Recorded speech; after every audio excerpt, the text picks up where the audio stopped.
Hello, folks. Jeff Eubanks. Saturday morning, 11:45. It's hotter than 7 yards of hell outside already. Whew, wow. You know, it makes me wonder. You think there's humidity in hell that would make it worse, like Georgia? Or is it just fire and brimstone? I'm thinking if there's about 95% humidity and fire and brimstone in hell, it will be miserable. I'm so glad I made preparations many, many years ago that I'm not going there. I hope you have too. Smoking my Sassini 4-daughter with a little bit of autumn evening in it. We have been very productive thus far today on the farm. Already went over, well, not necessarily here on the farm. Good gracious, does my hair look that horrible? I'm sorry, folks. Disregard this. Oh, I hadn't really done anything here. We went this morning and cleaned the church. This month has been me and my wife's time to clean the church, and went and got that cleaned up. But man, it's hot outside. Well, I don't think the temperature is that bad, but oh my gosh, just humidity. They're hollering for rain Tuesday, Wednesday, and Monday, Tuesday, and Wednesday, I think, right now. That may change. It may change in the next hour. But anyway, whew, got that up there. Y'all can't see me. I told y'all last week, well, I don't know if it was last week. Anyway, if you've been following, oh, by the way, man, I'm just all over the place. Hit that like button for me right now. I don't care if you don't watch but the first 2 minutes of this video. Please hit that like button. That's going to knock me up into the searches a little bit better and get me some more views. And I know, if you don't watch the whole video, that's fine. That's all right. But I would appreciate just a little like. I got my truck back. Now, about a month ago, I had a misfire happen. And it's a common problem in GM products since about 2013 to present day. I know a guy, his truck did it with 8,000 miles on it. And then again at 16,000. Yeah, it's a common problem. It's known by GM. There's a class action lawsuit, but we'll see what happens. It's hard to find good products these days. But I'm gonna give you a little lesson. All right, back. I think I was still in school, or I had just got out of school whenever the space shuttle Columbia blew up. Now, folks, that was some more of a project right there. Billions, probably trillions is trillions better than billions? Bunches and bunches of money. Just the technology, just cutting edge. Well, that space shuttle blew up. A lot of us watched it live when it happened. And you know what caused that space shuttle to blow up? You know what that is, folks? That's an O-ring. It's pliable. It's to make a seal between two pieces of material. I got an assortment of them. If you own an old Ford tractor, you buy these things. They come in handy.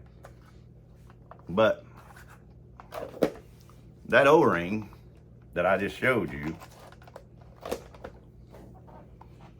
had to be very much like the one on those solid rocket boosters. And it let fuel leak out. Was it on the rocket boosters or the main tank? Anyway, it let fuel leak out and it burnt through that big main tank of fuel, and a gargantuan, as it was put when by the NASA person calling the flight, He said, we have experienced a major malfunction. I remember that to this day. Major malfunction. Probably along the lines of parts for that piece of equipment. One of the most plain Jane. Now, it may have been made out of some type of exotic type stuff, but it was not by any stretch of the imagination the most expensive or technologically advanced portion of that spacecraft. All right, now, it was horrible, but that's what happened. Fast forward to about a month ago, my truck had a major malfunction in my mind. Had a misfire, lifter failure. This is a lifter out of a 2016 Chevrolet Silverado. It doesn't look like a lifter that your dad and grandfather were familiar with. It has a roller on the end, which now roller cam lifters have been around for a while. But it's got this stinking little spring on the end of it. Now, in the quest for better gas mileage, Chevrolet, GM, in all of its wisdom, come up with this idea to have a V8 that they could shut off 4 cylinders and only run on 4 to save gas. Now, to do that, the way I understand it, this spring here on the end has to collapse, basically. All right? And that prevents the cylinders. There's two on each side. V8, you got 4 cylinders on each side. There's 2 of them on each side. When these collapse, only the other 2 cylinders on each side actually fire. And the computer understands that. Well, when it collapses but don't go back up, that's when you get the misfire. And that's what happened on mine. Now, this could be the actual lifter. I do not know. But when my buddy took it out, he said the spring was compressed. He said, Jeff, all I did, I just did this to it, and it popped right back out. Folks, I was a good bump away from not having to have $3,000 worth of work done to my truck. $3,000 worth of work, not $3,000 worth of damage. There was no internal damage to the truck. I think what happens is when these springs break, all right, when they break, there's particles come off of it.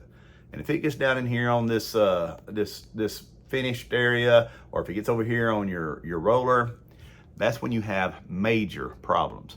If this lifter had have damaged my camshaft, I would have had major problems. You have to pull the entire engine out of a 2016 Chevrolet Silverado to replace the cam.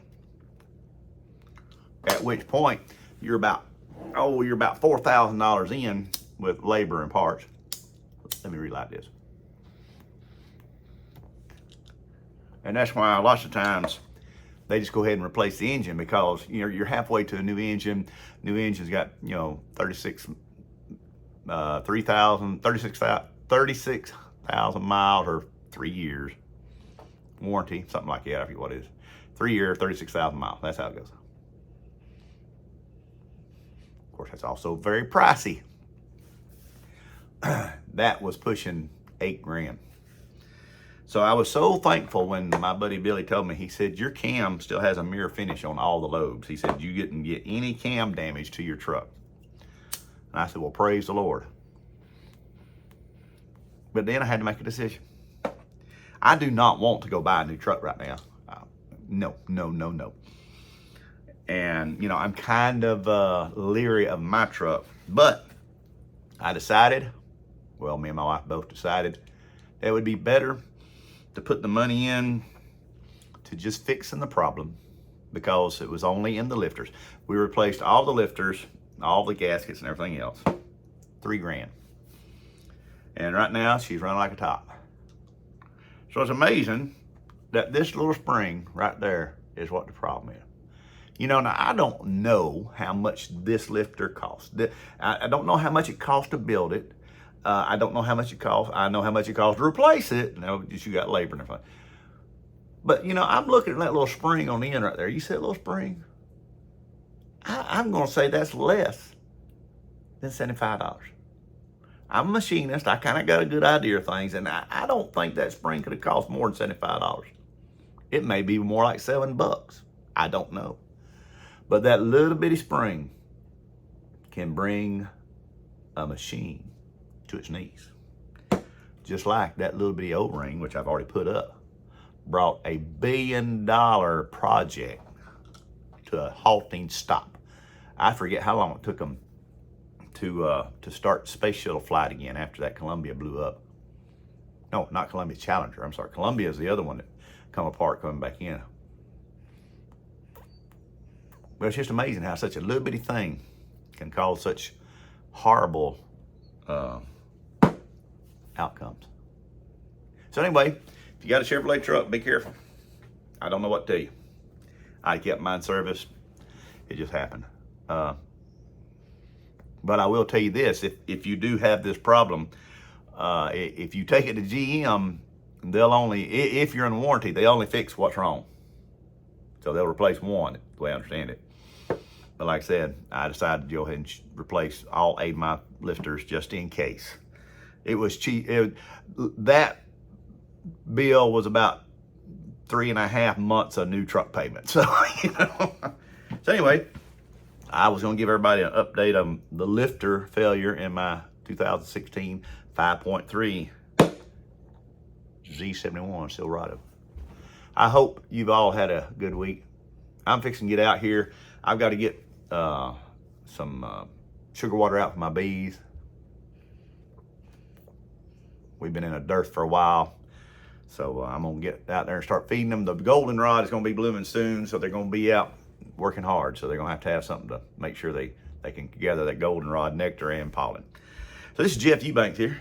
Like I said, if you stayed this long, please, please, if you've stayed this long, you owe me a like. No, I'm just kidding. Just hit that like button. If you found anything interesting, I mean, I talk about useless, worthless information a lot. Go ahead and hit that subscribe button. We'd be glad to have you as members here on our channel. This is Jeff Eubanks, smoking and thinking. Y'all take care. Bye-bye.